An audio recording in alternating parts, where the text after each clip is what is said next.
जोडलेलं मैत्रीचं नातं हे अंतराने कधीच तुटत नाही. मग ते अंतर अगदी 7 समुद्र एवढं असलं तरी त्या अंतराने खऱ्या मैत्रीवरती काहीच परिणाम होत नाही. कारण मित्रांनो, अशा मैत्रीमध्ये दोघांची मनं एकमेकांशी जुळलेली असतात. त्यामुळं अशी मैत्री शेवटपर्यंत निभावली जाते. मित्रांनो, हा व्हिडिओ त्या मित्राला नक्की शेअर करा जो मित्र तुमच्यापासून अंतराने लांब आहे, पण तरी पण तो तुमचा मित्र खूप जिवलग आहे. ठिकाना दोस्ताना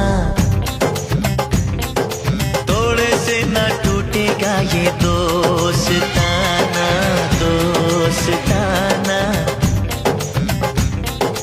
थोड़े से ना टूटेगा ये दोस्ताना.